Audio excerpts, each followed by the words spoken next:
خبر خوش از طرف دوستان شما در سازمان خدماتی و آموزشی FIGM در کانادا. همانطور که این خبر خوش ما و زندگی ما را به نحوی نیکو عوض کرده و می‌کند، بر این باوریم که با شما و زندگیتان نیز چنین می‌کند، چنان که خداوند راستی می‌فرماید من آمدم تا آدمیان حیات یابند و آن را به طور کامل داشته باشند.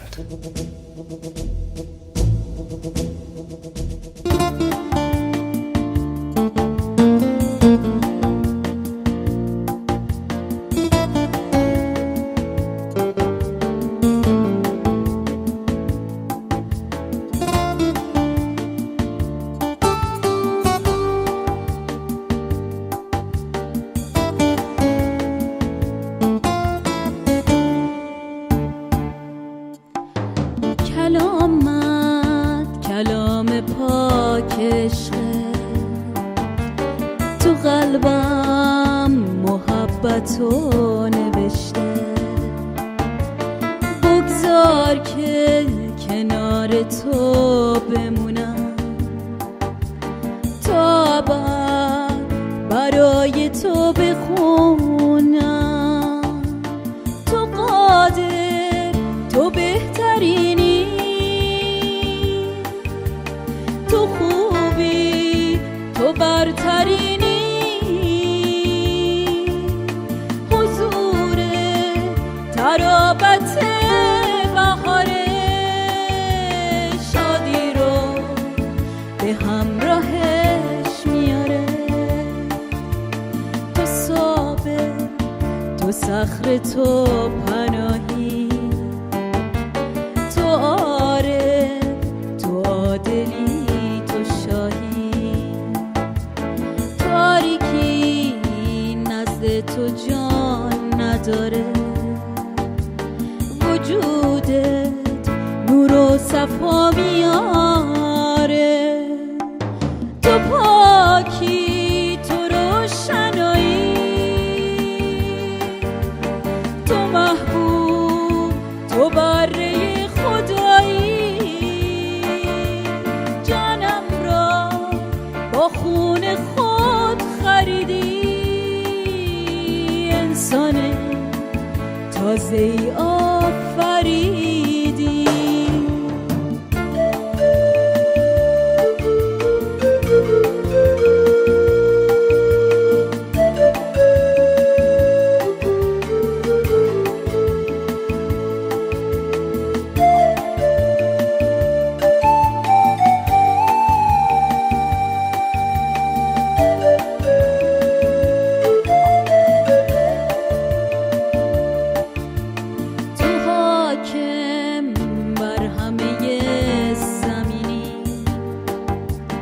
تو عاشق با دل من صمیمی،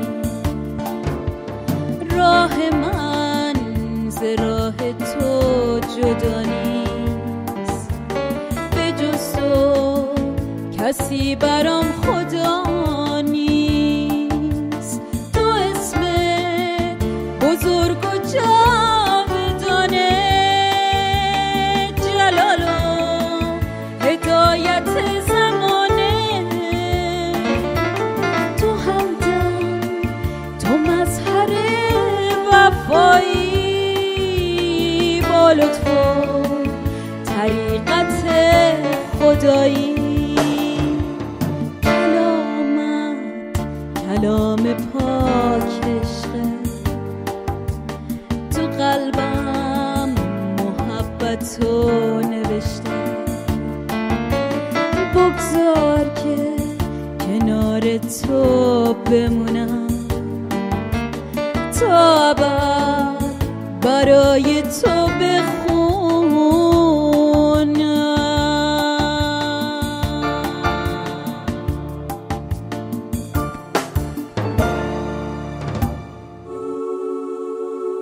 سلام خدمت شنوندگان عزیز، پستر زری هستم از کانادا، مجددا در خدمت شما.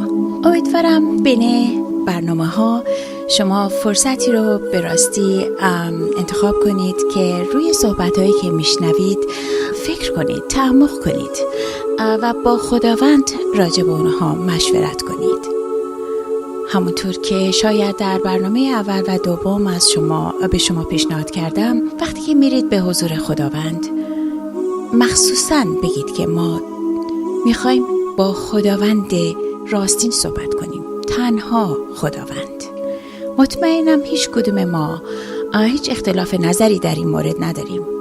مطمئنم که همه اونهایی که به دنبال فقط منافع شخصی نیستند بلکه به دنبال حقیقت هستند خیلی راحت میتونن این لفظ رو به کار ببرن، خداوند راستین، بدون تعصب، بدون فکر این که کی چی فکر میکنه در مورد این کلام، این حرف، یا من یا کس دیگری، بلکه تنها خداوند. اگر حقیقتی هست همه ما میخوایم بدونیم. اگر حقیقت راستینی هست قطعاً نجات ما در همون حقیقته. به هر حال صحبتامون ادامه میدیم در مورد عشق خداوند، عشق خالص خداوند برای شما و من، برای بشریت. عشقی که ما رو میخواد که فرزندان خودش باشیم، فامیل خودش باشیم. عشقی که منتظر فرصتیه که به ما برکت بده، منتظر فرصتیه که تا نقشه‌های نیکویی رو که از ابتدا داشت برای ما به انجام برسونه.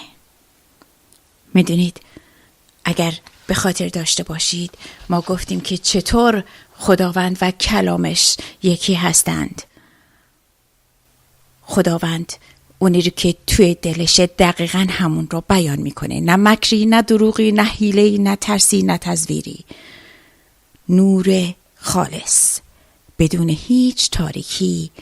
کلامش و خودش یکی هستند و اگر به خاطر داشته باشید ما حتی خوندیم برای شما که خودش گفت که میاد برای نجات ما و بعد اون کلامش بود که جسم پوشید و در میان ما ساکن شد.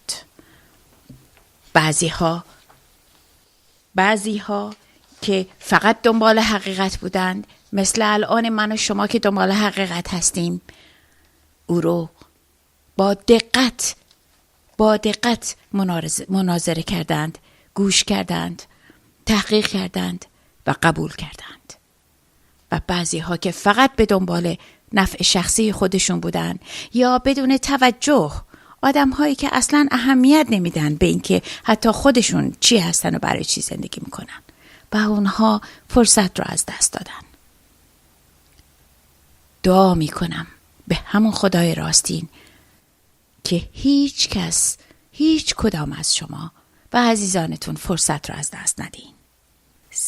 کما اینکه در یوحنا 3 میگه زیرا خدا جهان را آنقدر محبت کرد که پسر یگانه خود را داد تا هر که به او ایمان آورد هلاک نگردد بلکه حیات جاویدان یابد.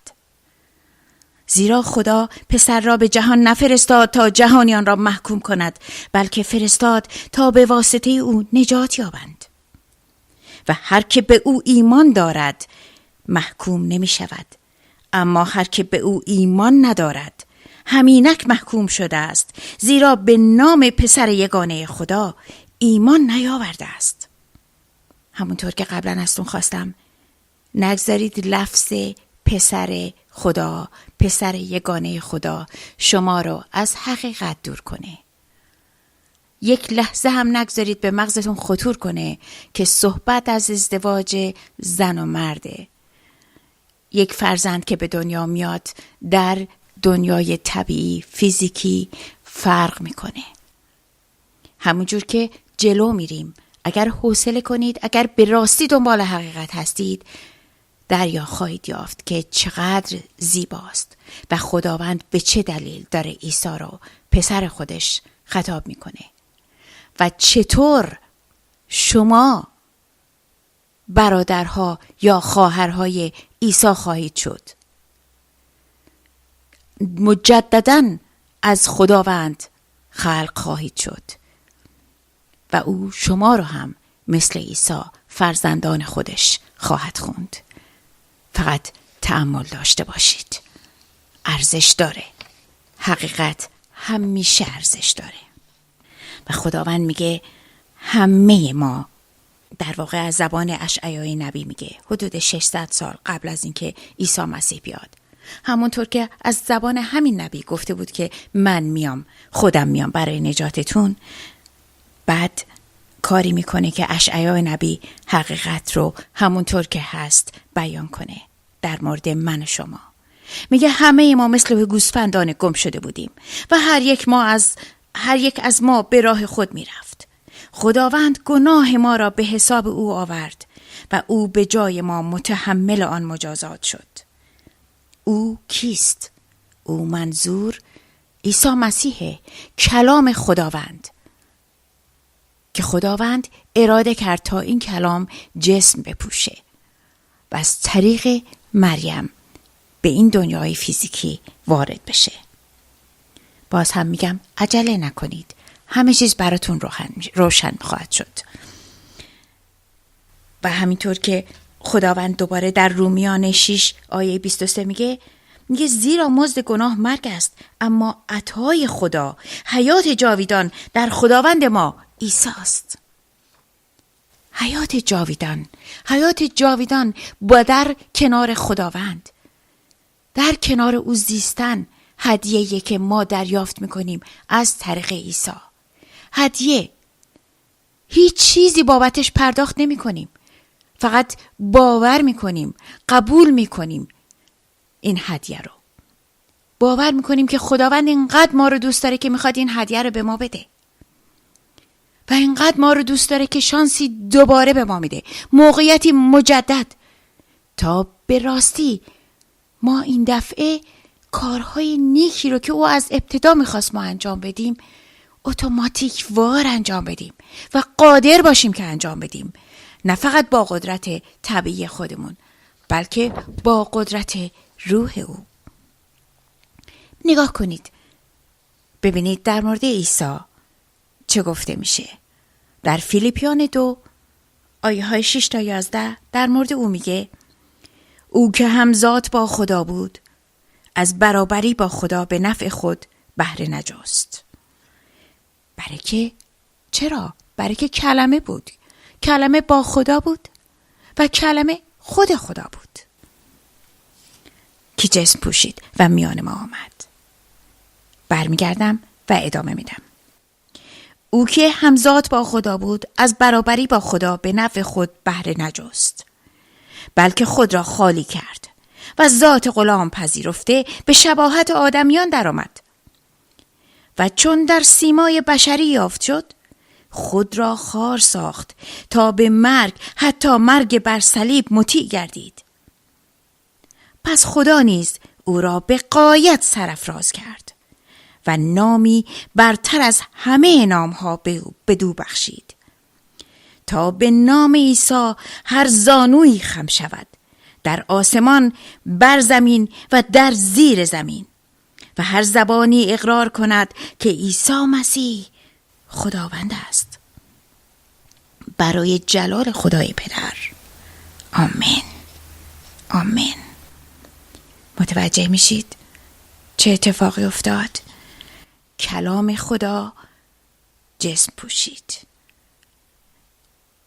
کلام خدا جسم پوشید و میان ما ظاهر گشت و خداوند رو به طور مجسم به ما شناسوند.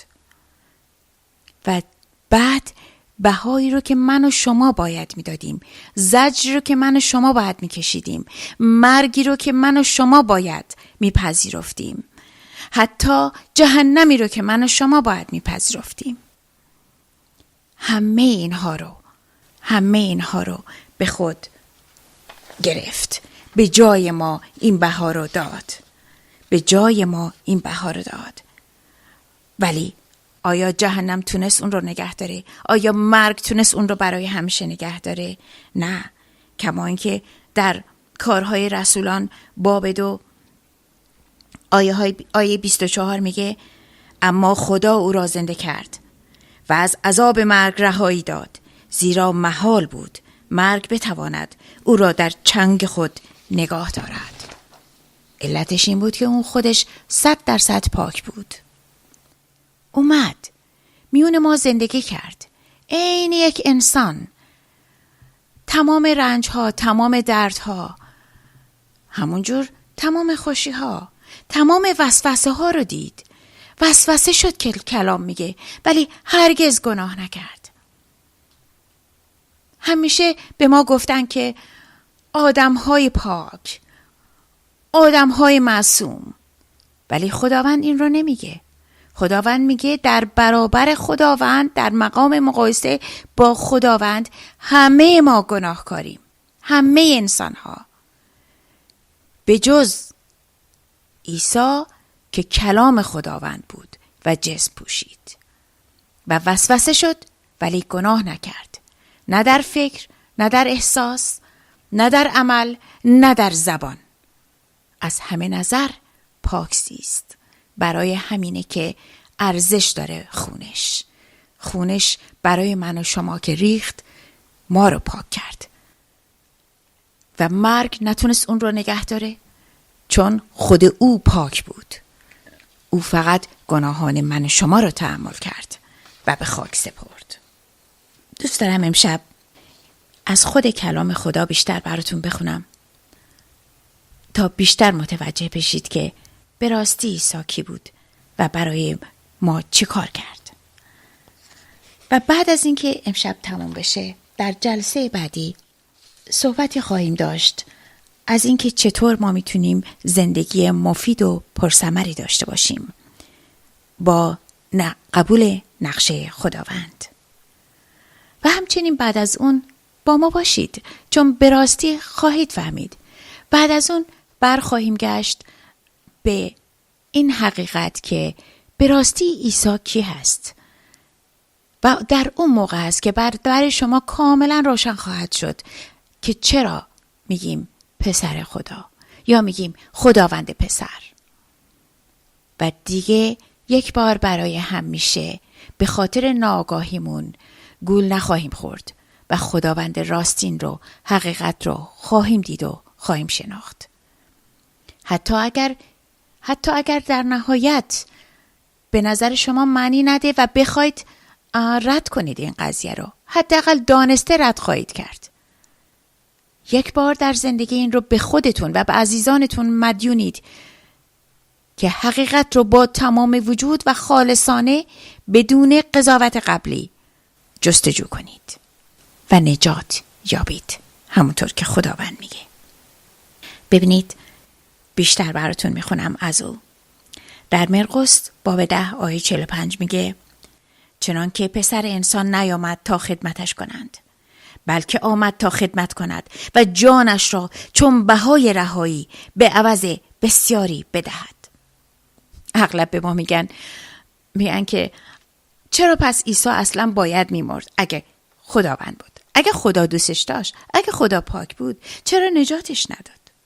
خیلی صریح، واضح، هم قبل از به دنیا آمدنش هم بعد از به دنیا آمدنش خداوند داره به ما میگه که اون برای همین منظور جسم پوشید و اومد. برای همین منظور. براش یک چیز تازه نبود که بخواد روی صلیب بره. هیچ کس جز اراده خداوند نبود، جز نقشه او خودش نبود. اگر نقشه او نبود، اگه او اجازه نمیداد، هیچ کس نمیتونست دست روی عیسی بلند کنه. کما اینکه بارها اقدام کردن قبل از اینکه وقتش برسه، ولی نتونستن. خواستن سنگسارش کنن، نتونستن حتی یه سنگ بهش پرت کنن. خواستن از بالای کوه بندازنش پایین، نتونستن دست بهش بزنن. ولی وقتش که رسید برای نجات من و شما، خواست بره روی صلیب، برای شفای من و شما خواست ضربه ها رو به پشتش بگیره. همه اتفاق افتاد چون خودش اجازه داد. نقشه و برنامه خودش بود. و در دوم قرنتیان باب 5 آیه 21 میگه مسیح کاملا بیگناه بود، ولی خدا به خاطر ما او را بیگناه نشناخت تا ما به وسیله اتحاد با او مانند خود خدا کاملا نیک شویم. متوجه هستید؟ مانند خود خدا. خداوند در جای دیگری سالها قبل از اینکه در جسم، کلامش در جسم بیاد برای نجات ما، میگه که من کاری خواهم کرد که گناهان شما همونقدر که شرق از غرب دور بشه و شما رو به سفیدی برف خواهم کرد و نیک خواهم خوند. نه تنها فرزندانم پاک و نیک، و همین الان براتون خوندم که ما به نیکی او میشیم، به نیکی او میشیم. برای اینکه انسانی که الان هست و بر اساس ناآگاهی و استانداردهای این دنیا که شیطان دونسته یا ندونه، ما نمیدونیم، اون که میدونه داره چی کار میکنه. شیطان تمام این استانداردها و قوانین رو حاکم کرده بر این دنیا، به اسم مذهب، به اسم فلسفه و منطق، به اسم سیاست، به اسم انواع اقسام اسامی مختلف، زیر اسم خداوند، ولی اراده او. برای همین قتل، غارت، جنایت، فقر میبینیم. برای همین گشنگی میبینیم، مریضی میبینیم. ولی خداوند در جسم آمد تا ما رو رها کنه و برای همیشه با خودش یکی کنه، تا از او متولد بشیم، تا بتونیم مثل او بشیم، تا بتونیم مثل او فکر کنیم، تصمیم بگیریم و برای ابد با او زندگی کنیم. و ما او رو سپاس میگیم به خاطر این محبت تسلیم ناپذیرش برای ما، این محبت خالص و راستینش برای ما. با من همراه باشید و بگذارید با هم بگیم خداوند را سپاس، خداوند راستین رو که محبت خالص و نور خالصه.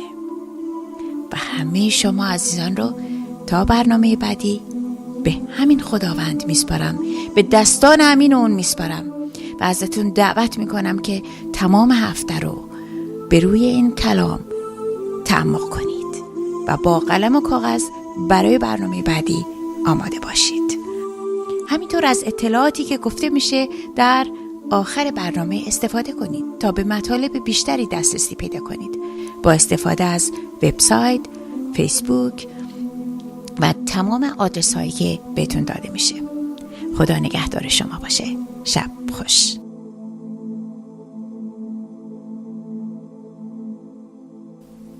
برنامه امروز ما در اینجا به پایان میرسد.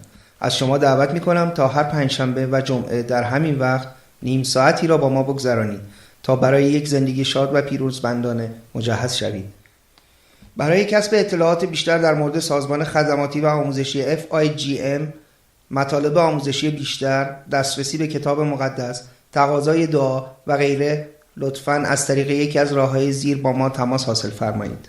آدرس پستی PO Box 62003 کلگری آلبرتا T3G5S7.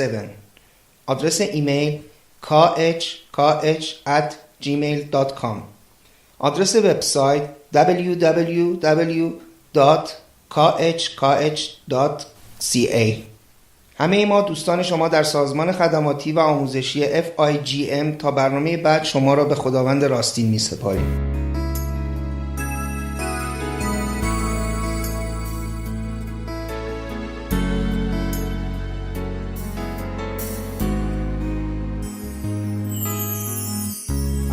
دلت شکسته، تنها شدی یا خسته، غم تو دلت نشسته، تموم راه بسته، بغض داری یه دنیا، داد میزنی بی صدا، راه رهایی بازه، آمده عشق تازه، پشت در قلب توست، خدای زنده با توست، بشکنیم سکوتو، خط بزنیم تابوتو، رهاشو از این قفس، صداش بزن یک نفس، راه رهایی بازه، آمد عشقی تازه، راه رهایی بازه، آمد عشقی تازه. اگه دلت شکسته، تنها شدی یا خسته، غم تو دلت نشسته، تموم راه بسته، بغض داری یه دنیا، داد میزنی بی صدا، راه راه رهایی بازه، آمد عشق تازه. پشت در قلب توست، خدای زنده با توست. بشکنی سکوتو، خط بزنی قبوتو، رهاشو از این قفس، صداش بزن یک نفس. راه رهایی بازه، آمد عشق تازه. راه رهایی بازه، آمد عشق تازه. راه رهایی بازه، آمد عشق تازه.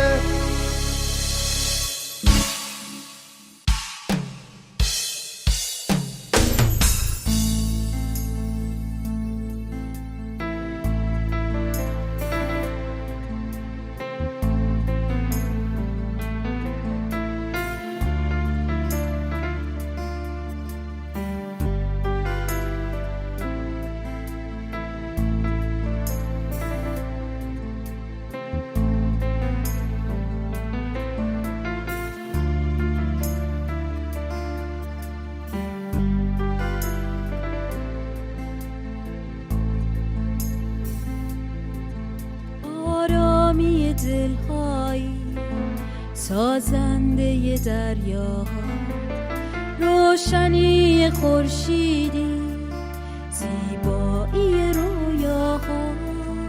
از تو امنیت دارم در کشمکش طوفان. من قایق پوسیده، تو رهبر این سکون. آرامی دلهایی، سازنده دریاها، روشنی خورشیدی، زیبایی رویاها. از تو امنیت دارم در کشمکش طوفان. من قایق پوسیده، تو رهبر این سکون. تا مقصد آزادی سرباز تو میمانم. نعمت نجاتم را از فیض تو میدانم. تا مقصد آزادی سرباز تو میمانم. نعمت نجاتم را از فیض تو میدانم. آرامی دلهایی، سازنده دریاها، روشنی خورشیدی، زیبایی رویاها.